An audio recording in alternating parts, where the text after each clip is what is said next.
Welcome to KIYA Therapeutics Doctor's Corner, featuring Dr. Jawad. The short video, I'm going to answer a question that I get asked a lot, and that is, why aren't I sleeping? Now, my question to them is always, do you have a hard time falling asleep? Or do you fall asleep easily but have a hard time staying asleep? Because those are two different mechanisms altogether that I'm going to touch on. Now, just an FYI, no sleep is usually a symptom of something.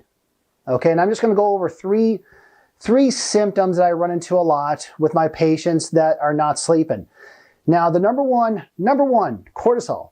Cortisol is your stress hormone, okay? During the daytime, we need a lot of cortisol to get us through the day. It's part of the adrenaline response. It's part of our sympathetic system, the fight, flight, or freeze response. It's produced by small little thumb-sized glands that rest on top of the kidneys. Now, when cortisol elevates, what happens is that it is a sugar. So it does trigger your brain to wake up. Think about when you're alerted, when you're on high alert. Your brain awakens. Insulin has to be secreted out of the pancreas to shunt glycogen into the cell for energy. So it's a natural stimulant. What happens is that when we have increased cortisol, we don't get any sleep. Now, the normal sleep cycle should be as this.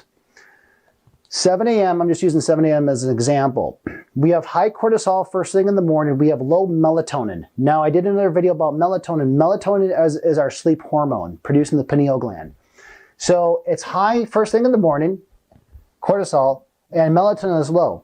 So what happens as the day progresses, the melatonin increases. I'm just using this as a midnight, and the cortisol decreases. This is why you're able to sleep at night. This is why you get tired. Because melatonin should be high before bedtime, while cortisol should be low. And then as the night progresses, the melatonin is going to decrease, which is going to cause an inverse reaction for cortisol to increase. Okay, so I'm just going to put this as cortisol and melatonin. So again, melatonin should be high and cortisol should be low. But what happens is that sometimes, and I'm going to lead into the second example, blood sugar. Now, blood sugar, it fluctuates all day long. When it's low, it's an emergency. When it's high, it's an emergency. And what happens when blood sugar increases, especially in the stress response, cortisol, again, normally when blood sugar elevates, the pancreas is utilized to secrete insulin, again, to shunt the sugar into the cell, as it should be. Okay? But what happens when we have this 9/11 response, the adrenal kicks in. And that's cortisol. So the blood sugar increases and it wakes us up. So sometimes what happens is that in the middle of the night, the cortisol level skyrockets. I'm just going to use an example here. Let's just say 3 a.m. for an example. Okay. And this is why we wake up in the middle of the night. Because we have blood sugar issues, which will trump melatonin even more. Okay. So again, this could be blood sugar during the nighttime. Could be another reason why you're not staying asleep, because the increased cortisol levels. Now, again, this is a biggie. Stress. We have a lot of stressors in our life. It could be trauma. It could be death. It could be health related. It could be a divorce. It could be financial. It could be work. There's a lot of things that cause us stress. And this is why I ask my patients, do you have a hard time getting to sleep? Because if you have a hard time getting to sleep, most likely the problem is stress. If you have a hard time staying asleep, most likely the problem is blood sugar, which doubles over to cortisol. Now, for stress response, this is one thing I always recommend for the patients who can't have a hard time getting to sleep, and basically they can't shut their brain off, okay, is 3 tablets or capsules of calcium lactate and 1 tablet or capsule of L-tryptophan.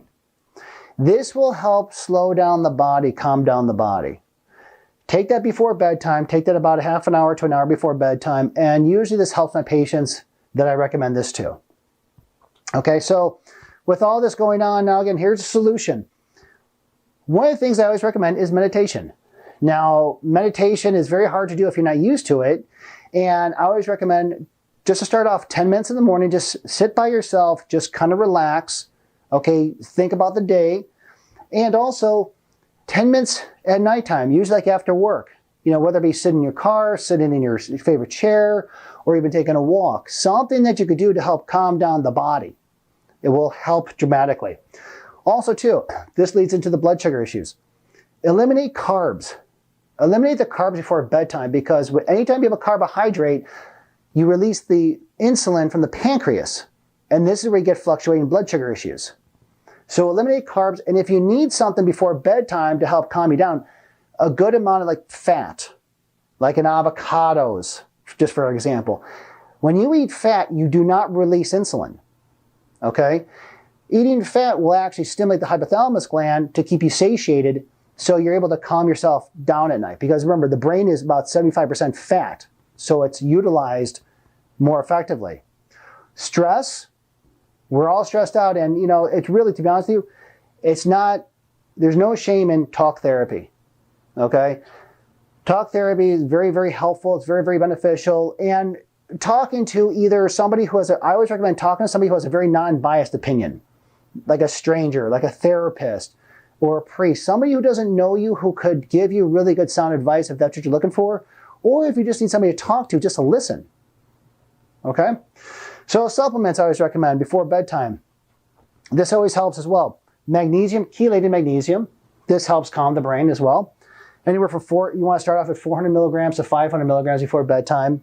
Valerian root. Valerian root is an herb. I recommend starting with 2 pills. See how it takes you. See where it goes. And also too, essential oils. Essential oils are dynamic, and I always recommend either lavender or chamomile.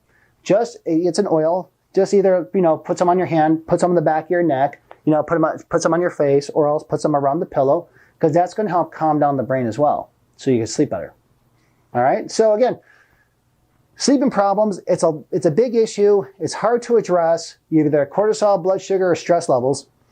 And I hope you enjoyed the video. I'll see you in the next one.